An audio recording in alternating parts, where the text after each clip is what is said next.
अब आपका जो नेक्स्ट सवाल है वो ये था कि जिन लोगों के नंबर जो हैं सीटेट में एक दो नंबर ऊपर नीचे हो रहे हैं तो क्या सीटेट में नंबर बढ़ेंगे या क्या नॉर्मलाइजेशन होगा। जैसे कि किसी के मान लीजिए कोई ओबीसी में है तो उसको पास होने के लिए 82 मार्क्स चाहिए, उसके आ रहे हैं 80 मार्क्स, या आ रहे हैं आपके 79 78। तो इस तरह से, और कोई अगर जनरल में है, जनरल कैटेगरी में, उसके नंबर आ रहे हैं 89 या फिर 88, और उसको पास होने के लिए 90 नंबर चाहिए, कम से कम 90 चाहिए, 90 से अबाउ चाहिए।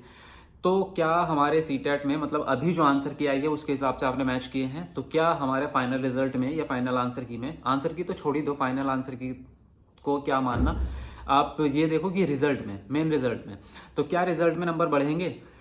तो मैं आपको इसका प्रोसेस बता देता हूँ सिंपल सा, कि इसके नॉर्मलाइजेशन जो है ऐसा कुछ नहीं है, नॉर्मलाइजेशन वगैरह तो कुछ नहीं होने वाला। तो अगर आप ये सोच रहे हैं कि आपके जो है 10-20 नंबर बढ़ जाएंगे नॉर्मलाइजेशन होके, या किसी दूसरे के नंबर कम हो जाएंगे उसके कट के हमें नंबर मिल जाएंगे, तो ऐसा कुछ भी नहीं होने वाला, ठीक है।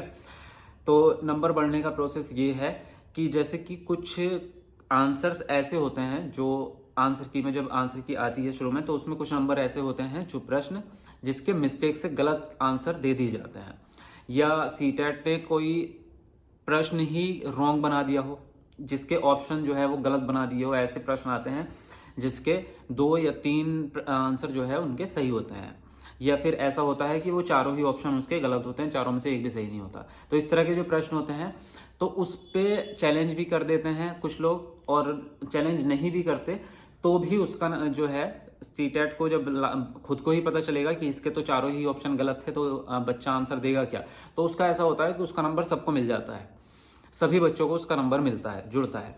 अब आंसर की में आपने देखा होगा कुछ जगहों पे नो लिखा हुआ है, यहाँ पे आपके जो आंसर आना चाहिए 1 2 3 4, यानी कि 4 ऑप्शन है तो चारों में से कोई एक होना चाहिए, लेकिन आंसर की में उस प्रश्न के आगे नो लिखा हुआ है 9, ठीक है। तो वो इसका मतलब वो भी जो है आपका इसी प्रकार का प्रश्न है कि उसके जो है कुछ ना कुछ उस प्रश्न में गड़बड़ है, तो उसका नंबर भी सबको मिलता है। पॉसिबिलिटी यही है कि सबको उसका नंबर मिलता है। और जो आपने चैलेंज किया होगा, बहुत सारे लोगों ने, चैलेंज होता है आंसर की पे, तो कुछ प्रश्नों के जहाँ पे सीटेट ने या सीबीएसई ने उस पे जो है आपका गलत उत्तर दिया है आपके हिसाब से, या किताबों के हिसाब से, या जो हमने पहले पढ़ रखा है प्रूफ के हिसाब से, उसका आंसर कुछ और होना चाहिए था, लेकिन सीबीएसई ने उस आंसर की में गलत आंसर दे दिया है। तो उस पर किसी ने चैलेंज किया होगा, बहुत लोग चैलेंज करते हैं, आपने किया होगा शायद। तो उस पर अगर उनको वो चेक करेंगे, उनको प्रूफ सही लगेगा, उनको लगेगा कि ये हाँ सही में इसका आंसर जो है दूसरा होना चाहिए था, तो उसका नंबर आपको मिल जाएगा। लेकिन वहां पे सबको नहीं मिलता, जहां पे प्रश्न गलत होता है उसका नंबर सबको मिलता है, लेकिन जहां पे आंसर उन्होंने गलत दिया होगा, जैसे मान लीजिए किसी प्रश्न का जो है सी आंसर सही था लेकिन उन्होंने ए दे दिया, अब किसी ने उस पर जो है ब्लेम किया या आपका जो है चैलेंज किया कि इसका जो है आंसर जो है वो आपने दूसरा दे रखा है, जबकि किताबों में जो है इसका आंसर दूसरा है या अलग होना चाहिए। तो अगर आपने सही वाला भर रखा होगा या टिक कर रखा होगा जब आपने एग्जाम दिया, तब आपको नंबर मिलेगा उसका। अगर आपने जो है गलत वाला भर रखा होगा तो आपको नंबर नहीं मिलेगा उसका, ठीक है। तो ये चीज है।